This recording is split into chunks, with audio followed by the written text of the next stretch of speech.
Call things by their right name. That's what I'm titling this one because it becomes more and more apparent all the time that we speak the truth. I'm fully convinced that we are lied to all the time. And those of you that have been listening to me for a while, you know my thing about corporate media, how just reprehensibly awful they are. They're part of it, but I want to get started. The freelance teacher. Hi, I'm Doug Marola. For those of you who are new, welcome. This is one of those places where we can have class and we can just say what is on our mind and we can discuss things, and it's enjoyable. It's not forced. There's no quiz. I'm not going to give you homework. Those of you who are new, I've been in the business of teaching. Actually, I've been in the business of school, and it is a business, let me tell you, for almost 25 years. So this is one of those instances where we can enjoy ourselves and chat and learn from each other, unlike in the forced, plastic, artificial, saccharine world of 7 hours in a building, going from room to room every 45 minutes, which is supposedly the path to intelligence, education, and success, which we know it is not. But anyway, call things by their right name. I picked that because it's at the end of the Christopher McCandless movie, Into the Wild. And it's not in the original article that John Krakauer wrote. It is not, I don't even remember it in the back of the book. But it's at the end of the movie. And even though the movie is, Sean Penn made the movie, and Sean Penn is one of the most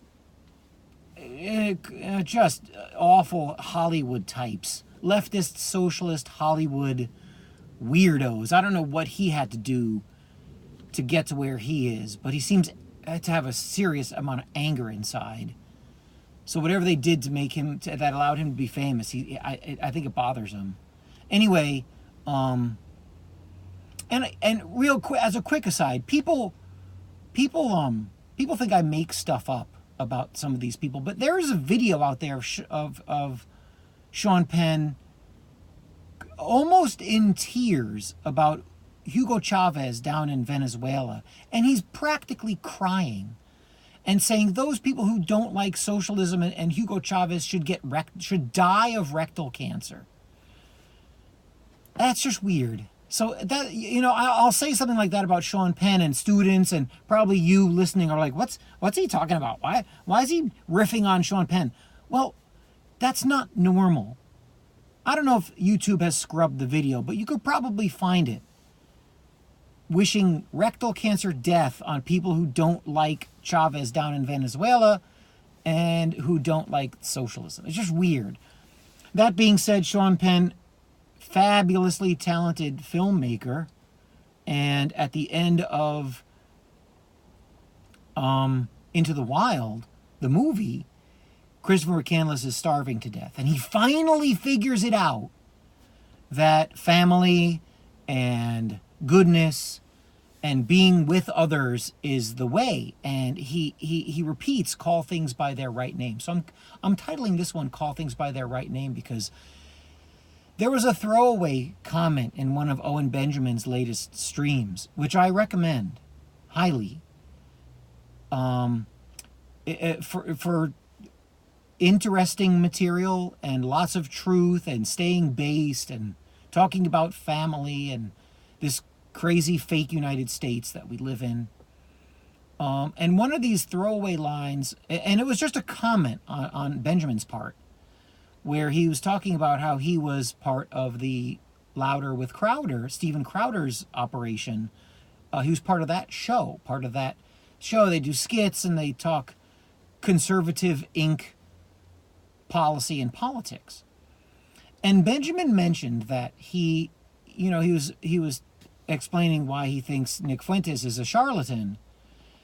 And he mentioned, Fuentes is trying to be on Crowder's show. And Benjamin was saying how he was on the show and his head writer, but wound up bailing for various reasons. One of them was he said he had a conference call with Crowder and his people, and they told him, you can't talk about that moon landing stuff because it makes us sound like we're kooks. Now, Crowder's show is supposed to be funny. So if a lot of it is skits and just poking fun at liberal politics and stuff like that. And so you'd think that they would want funny. You'd think that they would want kooky. And so Benjamin mentioned that they said you can't talk about that. And which is funny because the Conservative Inc., a totally repellent group of political operatives in the States, Crowder is one of their guys. And so you'd think that mockery and a little kookery is great. But no, they said, Benjamin is like, look, they told me you can't talk about this stuff because it makes us look like kooks.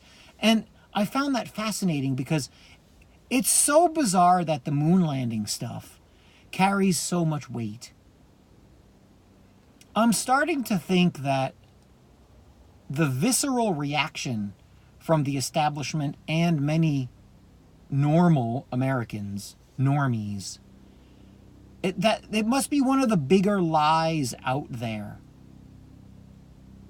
That it's almost like they protect it with extreme prejudice. Because the whole thing is kind of silly. And if you'll remember, Steph Curry did some kind of innocuous, mild tweet about the moon landing not being real. And he was forced to apologize. They made him apologize. He apologized on Twitter for insinuating that the moon landing is fake. Now, don't you find that kind of strange? If Steph Curry, who's an amazing basketball player, if he thinks that the moon landing was fake, so what? If millions of people think it was real, and if they think Curry is a weirdo, so what? But they didn't even say, oh, Curry's wrong because of this, and this. It wasn't like, oh, he's wrong because here's the proof. It was, you can't say that, you have to apologize. And I've told you often that the reaction to something is the thing you want to look at. The reaction to Owen Benjamin and his live streams, the reaction to him getting kicked off of all the major social media platforms is eye-opening. Same thing with Vox Day. Maj Touré, who runs Black Guns Matter, lost his election in Philly. And the reaction to him is also very, very eye-opening. So this moon landing stuff, something is up. I can't see how the moon landing story that they told us is legit simply because of the phone call.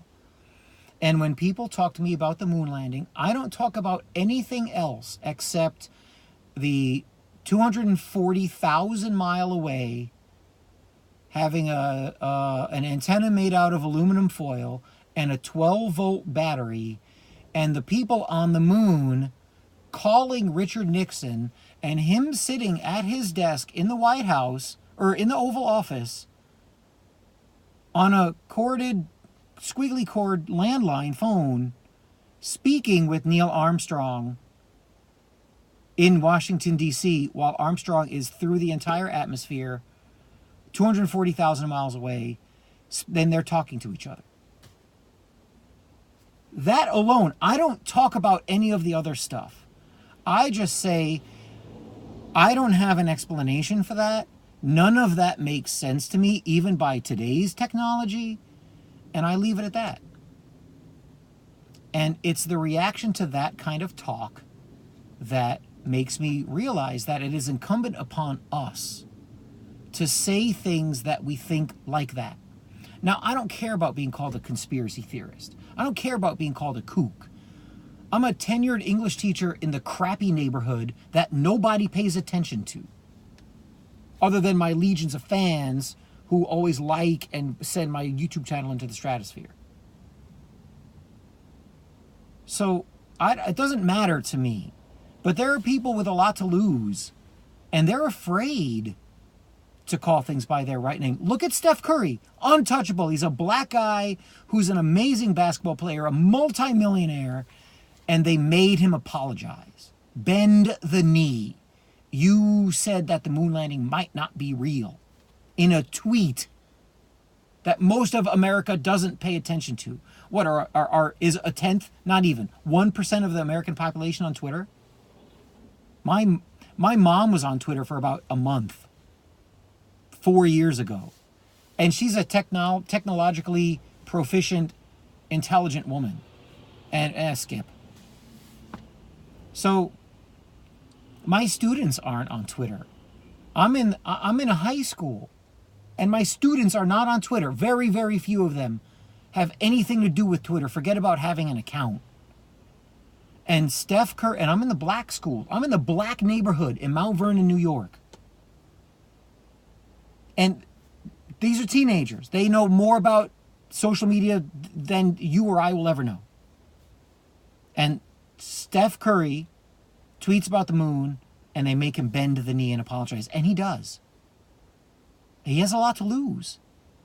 And I think a lot of that nonsense, a lot of the nonsense that we have to deal with would be over if we just said what we thought. Even if you're wrong. Even if you're wrong. And I'm more than willing, and more of us should be this way. Be a strong intellect. If you're not sure, say that. Say, I'm not sure about this, but here's what I've heard so far. I say stuff like that all the time. And then I'll say, here's where I got it from. Here are the sources that I use that I found reliable, and here's what I heard. And you can tell when people are talking the truth. You can tell by the reaction to them that they're despised by the top of the pyramid because of the reaction. And another person Benjamin brought up in the same stream was Ron Paul. And he's like, they wouldn't even let Ron Paul run for president. And he's right. You had Ron Paul finished second in one of the major state primaries, and the mainstream grabbler media mentioned first place and then third. Just like that, without skipping a beat. They said so-and-so won this state. I think it was Iowa in 2012. And they mentioned the winner of Iowa, and third place was this, and fourth place was this, and surprisingly, fifth place was here. They didn't even say his name because they have to lie. And if we don't lie and we tell the truth and we call things by their right name, we'll shine light upon these people who are willing to lie to us all the time. Corporate media is just my latest axe to grind is corporate media. We get lied to all the time. And my last bit of proof is the further bit of this Epstein stuff.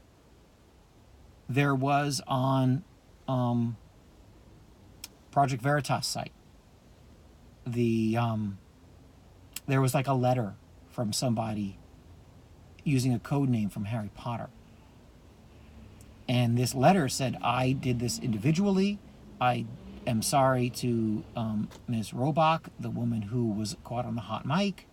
I did it my own without any prompting. And I apologize for the harm, but it has to get out there. All this stuff. ABC and NBC, I think CBS, two of the big three networks, are moving heaven and earth to find the whistleblower. The whistleblower who showed us, the dirt people, that they're willing to protect a serial rapist.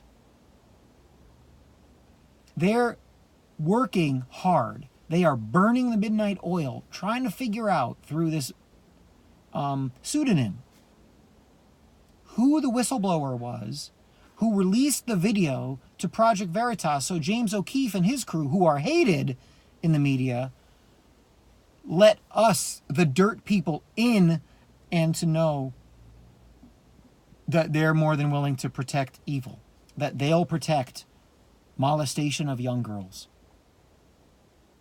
If you follow ABC, CBS, NBC, CNN, and you take anything they say seriously, you're stupid. At this point, I'm informing you, and you're stupid if you do that.